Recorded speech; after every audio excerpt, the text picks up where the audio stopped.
I'm Professor Henrik Blund, and I would like to tell you about our work on robotics for growing life from a Playware perspective. We're from the Technical University of Denmark, where we have the strategy of creating technology for people to create sustainable value and welfare in society. So from our Playware perspective, we're trying to do this in the areas of health, green technology, education, and art. And we do this through what we call the Playware ABC, trying to create technology for anybody, anywhere, anytime by building bodies and brains, which facilitate that users can construct, combine, and create. Today I will tell you more about our work on robotics for growing life, or growing food plants, that we are doing in collaboration with DTU Food, DTU Skylab, CFU, University College Copenhagen, and American Tech. And here we're trying to create robotics or robotic systems that allow us to optimize the way that we are growing food plants. And we can go back in time and look at this from the perspective of artificial life. Artificial life was defined by Langton as life as it could be, in contrast to biology, life as we know it. And what we saw in artificial life over the last decades was that this can be used to simulate life. For instance, look at genotypic and phenotypic development, the evolutionary development. We could use artificial life to co-evolve bodies and brains, look at the emergence of behavior in complex systems and so forth. But we would use this kind of simulations to test hypotheses about how life could develop and also how life had developed. For instance, if we look at emergence, we know that emergent behavior is a complex behavior that can arise from symbol rules by the correct interplay. For instance, we know that as from ants, like in the image here, leafcutter ants that can make this kind of breads. We know it from the work by Reynolds. He made these boids that have just in principle 3 symbol rules and then some additional ones, but the principle 3 symbol rules that just by executing those 3 symbol rules, we get this kind of flocking behavior. Where the boids, as we call them, they are getting to the flock center, they're maintaining the average velocity, and then they match the velocity of the nearby boids. And by that and adding a few extra ones, as you saw in the video here, if we run that again, you can see you obtain this kind of complex behaviors out of symbol rules. So this we could use simulation to see this kind of phenomena that we know from natural life. So we can say that in this way we can take the inspiration from biology and use that in technology. It could be in the simulation, it could be in the physical robots. So we take the inspiration there, and then by performing experiments with and in robotics, we could use those to gain knowledge about these different issues, parameters of life, and the interplay between these. Just to give you one example, we did this kind of experiments with cricket phonotaxis, where we had live male crickets and a robot female cricket, and the robot cricket would navigate towards the calling song of the live crickets. And by doing that, we are doing an experiment where we are investigating if a very simple brain structure in the robot is enough to account for the behavior that we see in the live animals. So we compare the behavior of the robots with the behavior of of live animals. And then by implementing a very simple brain structure, we can see that the simple brain structure is enough to account for that behavior and thereby give us knowledge about biology. So we use the artificial life robotics to gain knowledge about natural life. Now, the interesting thing is we could also, the new thing here is we can try to use the robotics to also control and optimize natural life. So this is what we can say in these terms when we talk about artificial life.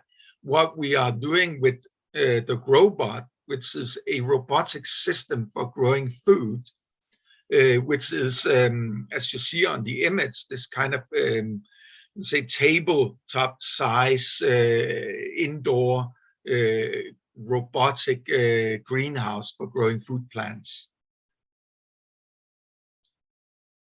So please have a look at the video here, which briefly explains what we're trying to do.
So in order to create this this system, we have used what I call a comprehensive system design methodology.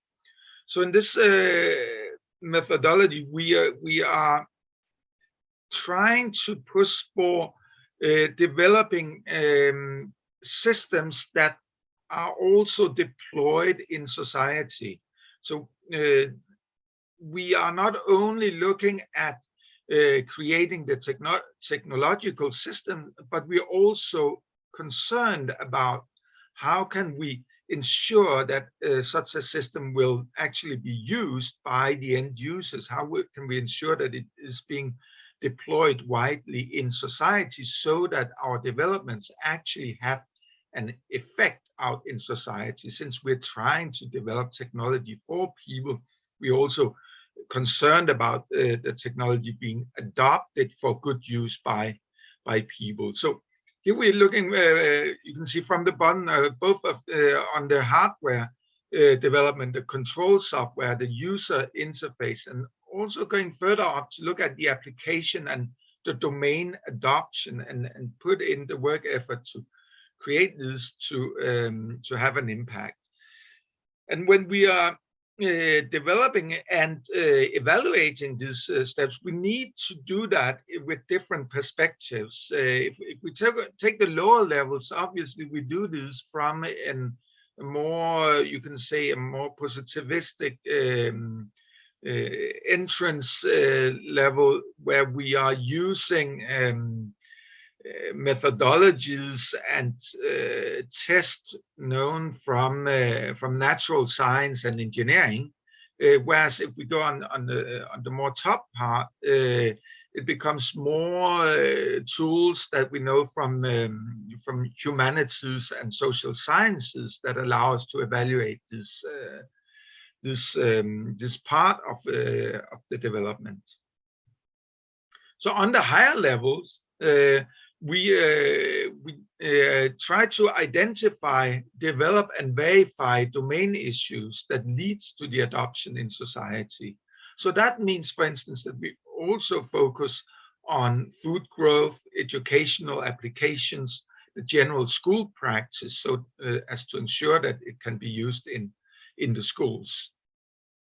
So for those parts, for instance, it's important, as you see on the left side, to develop a whole educational system, so that you have that you're working a working plan for the schools with all the tasks that they need, educational tasks they need to cover the curriculum that they have.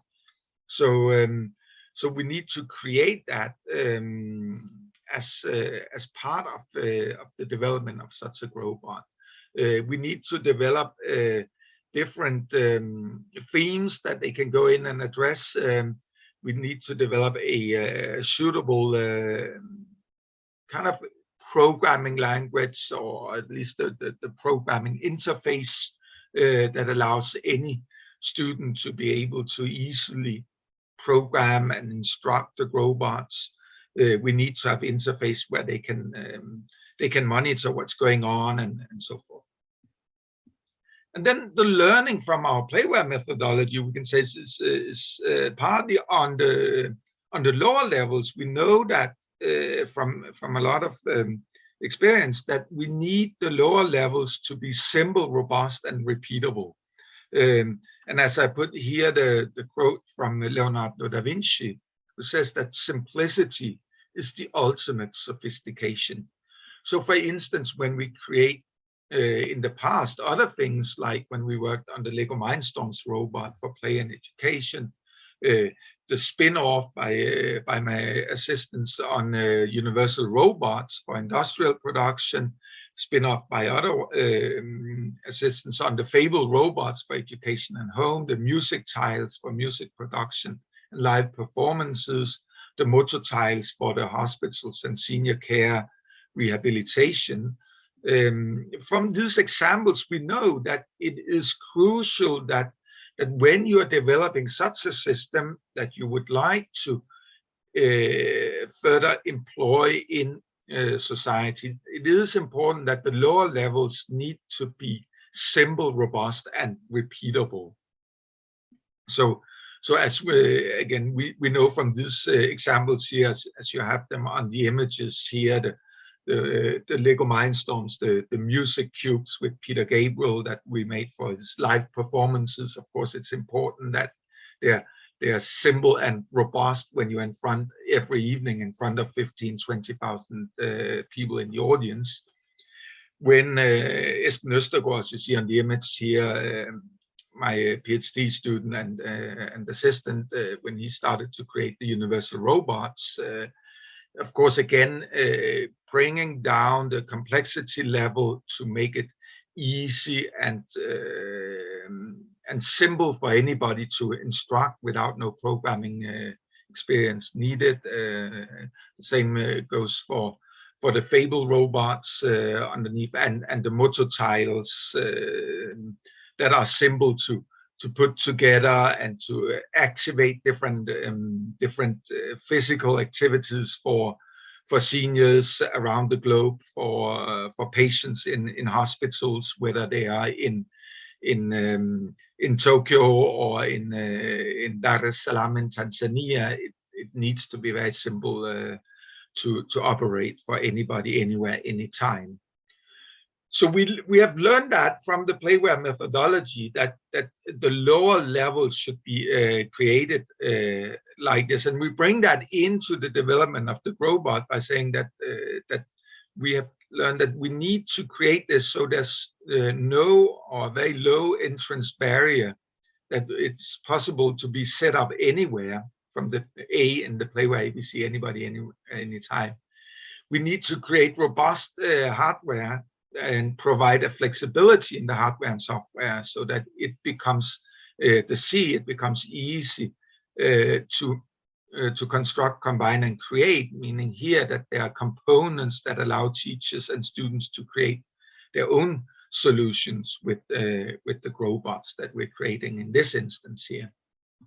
So the GrowBot now is a kind of robotic system for growing food. So imagine this as a robotic system that has sensory input, processing power, and actuation output. So the sensors can be measuring humidity, CO2, the temperature, water level, and so forth. Camera images, if you want that. The actuators giving them different colored light, pumps with fertilizers and water pump and air pumps and so forth. In terms of size, the GrowBot is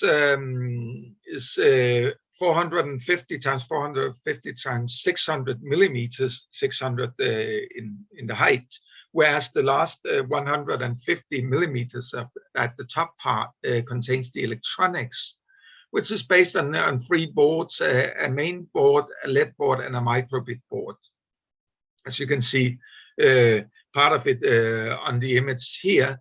You can see the five motors. There are motor controllers. There's the Raspberry Pi controlling this, connected to an Arduino that has the interface to the sensors and actuators. So the processor, as I just mentioned, the main processor is Raspberry Pi 4, which connects to the I/O interface, which is an Arduino that interfaces with the sensors and actuators. There's wireless communication with an LTE module and antenna, so that we can be sure that we can bring this, as you remember the Playware A, to bring this to anybody, anywhere, anytime. So it's self-contained. We don't necessarily need to have a Wi-Fi connection if they don't have that in some of the schools, for instance. There's a small display, there's 12-volt power supply, the pulse width modulator controller, and so forth, LED drivers and so forth, as you can see in the table here. Then there are the sensors. Humidity, CO2, temperature, water level. Then there's some on the microbit, whether it's put in or not. There's of course the clock we can read, and then there's the camera, the RGB camera. And in terms of actuators, we have the full spectrum grow light, the white light. We have the IR grow light, the red light. We have the ultraviolet, the UV blue light, and then we have the pumps: fertilizer, water pump, air pump. We have an air exchange, and then a fan. As mentioned, there's also a microbit interface. So the microbit is this small board made by initially by the BBC to allow school children to get an easy introduction to programming, in this case graphical programming, where you can program this small board to do different things with different I/O. It has it's based on the Nordic NRF 51822 processor. It has its antenna and some I/O and a couple of buttons you can use as well. So this one we used to as one option for controlling the GrowBot. So what the school children can do is they, as you see on the right side, they connect this microbit to their computer. They program on the computer. They download the control program to to the microbit. They detach the microbit, and then they attach the microbit to the GrowBot, as you see with the arrow here on the image. And then that program from the microbit is controlling the GrowBot.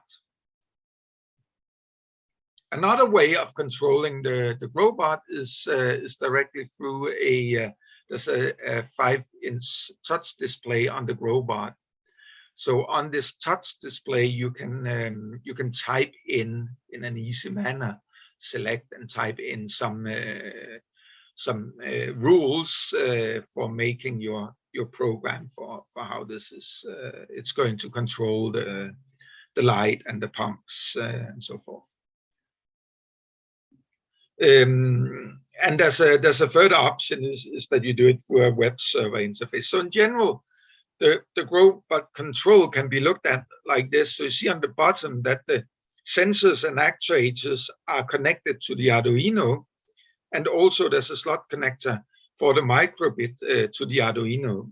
And then there's a two-way serial port to the Raspberry Pi, and we have the rest of the control, and that is connected to the GrowBot display and the ELT module for the wireless communication. So the control is the way that it's in different levels is inspired by behavior-based robotics, especially the subsumption architecture. So we have this layer that the top layer has priority over the lower levels. So if there is a microbit connected, it overrides what you have underneath. And in another schematic way, we can look at the Growbot Control like this. We again on the bottom we have the Arduino, the sensors and actuators connected to the Arduino. And here you can see we can have a port so that if you look at who has control of the actuator, right now it's set so that it's the microbit that does the program execution on the top. There's down in the Raspberry Pi a command compiler, and then that goes down to control the actuators. Now, if the microbit bit is not connected, then that port on the bottom goes to that gate goes to the right, and then you have it's from the Raspberry Pi that is the control from the program execution that can take it from the database that has different rules. These rules can have been put in there by the web server or by the touch display. Rules can be like we see on the left side. For instance, it says if it's the moisture sensor, there's a condition says moisture sensor is less than a value 20, then it sets the actuator, the water pump, to a value 30, and that's executed then on the Raspberry Pi.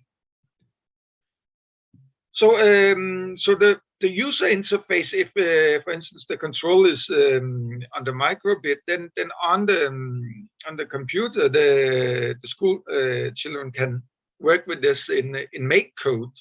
So this is essentially a graphical programming interface, as we know. Typically, this kind of like the Microsoft MakeCode, like the Blockly programming language, like from the Lego Mindstorms graphical programming and so forth. So very easy to go in and for the school children to use, especially if they have a little prior knowledge with things like the microbit. But there's also the web server. So on the web server, you can make rules like this we see here on the screen, and then wirelessly send them to a particular GrowBot. So you can sit somewhere else on your computer on the web server, design some rules for a particular GrowBot, whether that GrowBot is in Singapore, Tokyo, or Copenhagen, doesn't matter. You send that to it, and it runs, it executes those rules. So as we saw before, the format is like this. Again, we have a recipe, as we would call collection of rules. We could call that a recipe for the GrowBot. We have that on the left. Again, it says if the temperature is greater than or equal to 26, then set the fan to 80. And there's a time rule that says between 7 o'clock and 20 o'clock, set the white light to 100, so forth. Just to give you an idea about what the format is. So if you look at this in terms of the web rules editor, you can see again, this is on the top, you have this kind of time rules that says, for instance, the top one, from 4 o'clock until 22 o'clock, set the white light to 50. And then you can assign that to a particular GrowBot. The four blue ones you see here are different names of different GrowBots that may be placed physically in different positions, but you can just assign it to any of those. And you can add, at the bottom, you can see you can add another rule, which could be a condition rule or a time rule. So very easy to use and make new recipes for particular GrowBots. And then there is also wirelessly, of course, on the web server, there's a web interface where you can monitor the sensor values.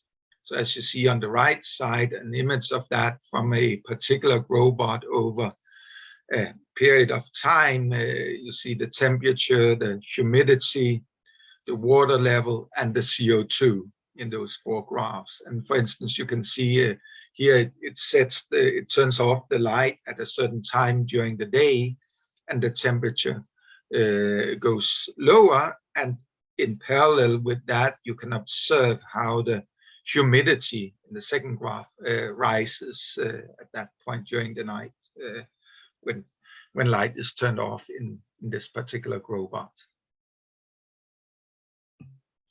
And then for the application, there are cases for the learning domain. In this case, 4 different cases that the teacher and the students can use.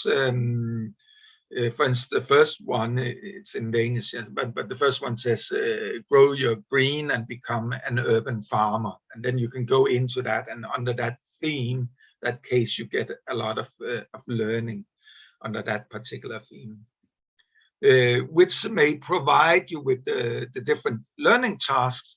So as we see here, that there's some, then there are different content under all these different ones. So in the first weeks, you use your time to learn about how to become urban farmer, learn about the UN goals, the challenge, the working process, how to create a logbook. You learn about plants and growth, about experiment with automatic watering, and do a part 1 evaluation. You start building up your idea and hypothesis. You work on the GrowBot, the programming, the planning, and you start cultivating plants and make a second midterm evaluation. And then you do work on, you let the GrowBot have a cultivation period while you also do different field work. And at the end, you do a final evaluation and presentation. So it's allow you to have a full educational program here. So in summary, we believe that these implementations are all necessary parts of such a comprehensive system design method that should help us to ensure impact in society. And now we see this for the GrowBot here, but you can imagine applying that methodology to any other area where you're doing this human technology interaction for creating some good and impact in society. So I think there's a lot of learning from this example to spread that to other areas.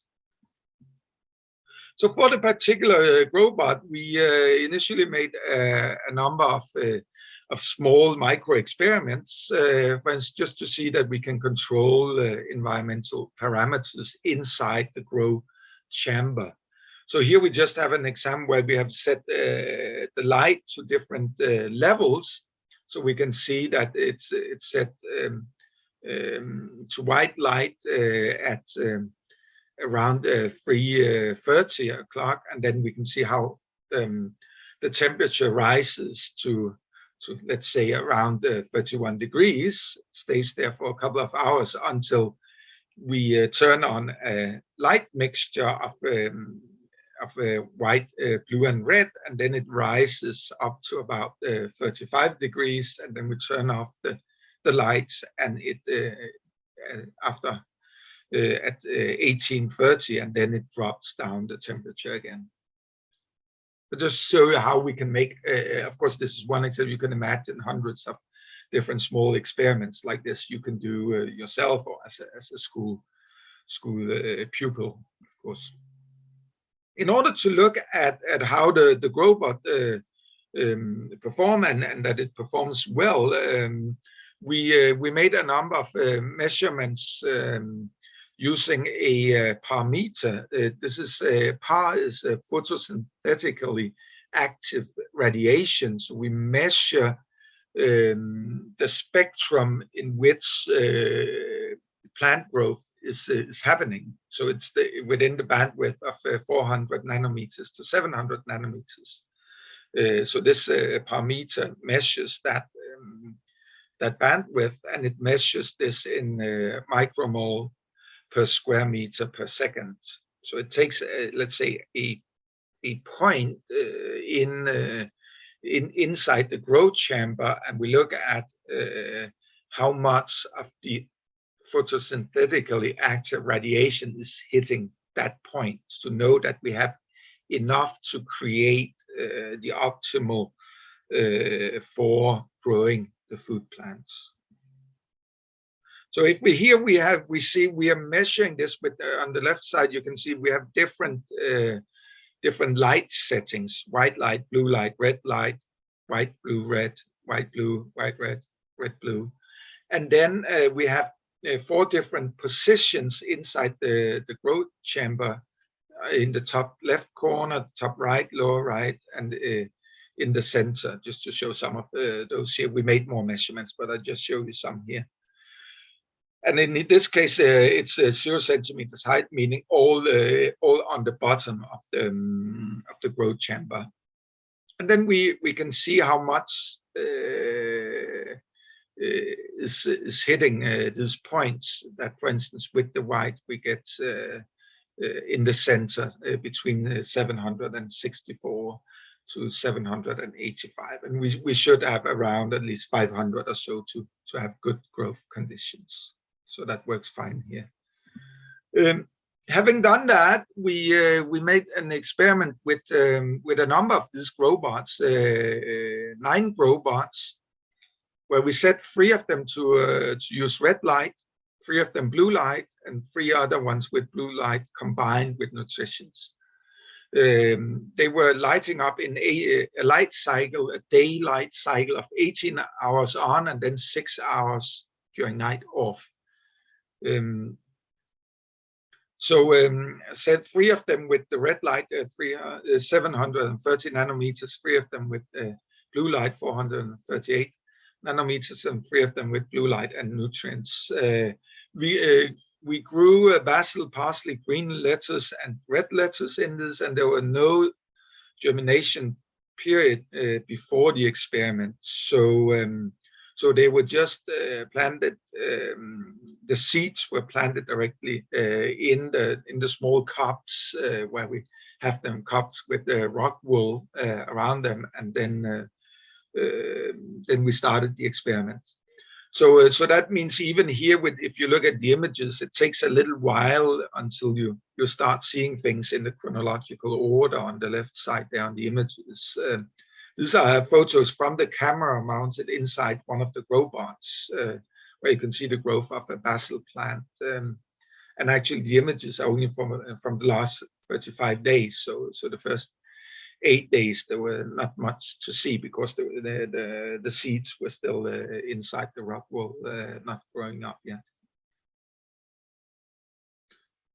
So then after that period, we made the harvest of plants, as you can see on this image here. Took out the plants carefully with the roots, and then cut off the roots and started measuring the height of the plants, the weight of the plants, the size of the leaves. So the results that we show here are for the height, the mean height of the plants, and the mean weight and the leaf width of the plants. So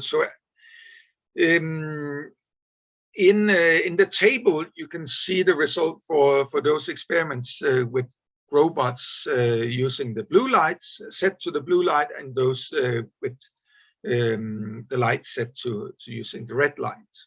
And as we would hypothesize, we can see a statistical significant difference between those two setups. Namely that the blue light ones are statistically significantly higher and also have significantly larger leaves. And then we made a school implementation in 7th grade, which in Denmark the pupils are around 13 to 14 years old.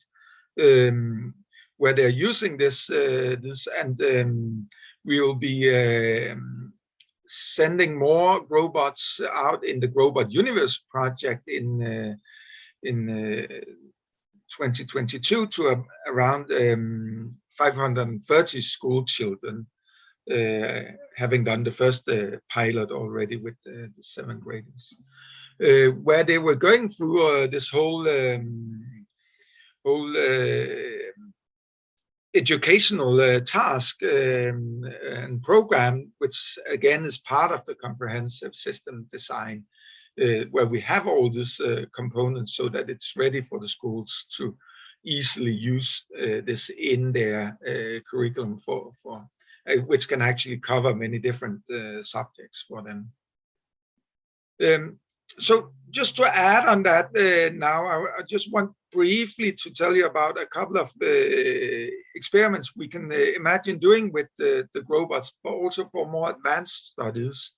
Because you can also imagine this now, this is developed for the schools, but you can also imagine a similar thing like this to be used for other scientific investigations. So in this case here, we use this as a tool to study heat and nutrient stress. In this case, in the basil plant. This is work together with Richard Bose. And for instance, what we can do is we can give with the GrowBot, we can control different environmental parameters. This is a nice thing. Now we are controlling the whole environment for growth of these food plants, and we can optimize that in different ways, and we can understand different things because we are controlling the environment. So we can, for instance, control the heat in the GrowBot grow chamber, and we can control the nutrient solution that they're getting or not getting. So in this case, we give, just to study that, we give them the plants a general nutrient composition, as you can see on the left side, where we are omitting magnesium in this case. So there's a magnesium deficiency in that solution, and we make sure that the growth chamber is in the temperature range, a high temperature range between 29 and 35 degrees Celsius. So when we take basil plants, so we start up with it's called adult basil plants, as you can see on the left. side here. After merely 2 days, you can start seeing yellowing coming from the base of a number of leaves on the right side image. So that's because of the heat stress and magnesium deficiency. If we now make a general nutrient deficiency where we take out more components, we can see a larger amount of yellowing and even some purple lesions on the edges of some of the leaves, and some small dots as well. If you look on the right side image over here, you can start seeing that, right? After 5 days. We can take a look at the potassium deficiency. After 6 days, we can start seeing necrotic spots and chlorosis, the yellowing on the leaves quite clearly becomes visible. So that means we can imagine as a next step that we can start optimizing food plant growth we can detect, maybe as we saw before, we use this camera now to detect deficiencies, and maybe we can very easily, very early, after just 1 day, 2 days, we can start see the very small components of that, which we may not be able to see with the naked eye, but have some algorithms that are able to detect that, so we can maybe even predict what are the deficiencies, and then do something about it, of course, by, for instance, using deep learning. So again, with Richard Bose, we have tried to look at this using convolutional neural network for studying this kind of plant nutrient deficiencies. So in this case, we use the camera on the GrowBot. We collect images of the plants and plants with deficiencies, and then we use the convolutional neural network, in this case a UNet, to perform segmentation with only a very few images, it's doing the segmentation, as we see here. And the next step, having that segmentation, is to have a learning to try to analyze and classify these images to look for the deficiency. So in this way, you can say we're trying to not only go one direction, that's where we started from, to use natural life as inspiration for artificial life robotics, but actually make a robotic system. If you think of the GrowBot with its sensors, processor, actuator, is a robotic control system. We can use that to control and optimize the way that life is growing, as we see with these nutrient experiments and the convolutional neural network predictions. And we can also actually see it directly more with human interfacing, that the school children are learning this, and they can exchange recipes. They can exchange recipes around the globe. They can, around the globe, control remotely these GrowBots, and by that start in a community to build up knowledge about what are the best conditions when they're exchanging this. If they want to grow lettuce, if they want to grow parsley, if they want to have basil with larger leaves, if they want to have better tasting tomatoes, or whatever it may be, we can create such a whole community where they're exchanging knowledge and recipes, and by that understanding about the growth of natural life, in this case in terms of food plants. And that means that maybe in future you can imagine, if you optimize systems like this. Now we're just showing you a prototype here, but imagine that you go down and you make this into a very good system. Then you can imagine making such a system that you can employ anywhere around the globe to allow people, even in areas that are hostile to growing food, to do so, whether that being in urban areas in the middle of New York or Tokyo, or whether it's being out in the Sahara Desert or on Antarctic or wherever you may be, where it's not naturally so good for growing the foods. Here you can now imagine you have this box where you're controlling the environmental parameters, and you know how to optimize this to be able to grow the food plants. So I think there's a lot of themes here that are extremely interesting from the research point of view that you can address, and there are also themes from the implementation point of view and even the business point of view that you could try to explore, and hopefully use this to make some good in society, that we can help everybody around the globe in the future to say how can we grow green and better feed the population around the globe.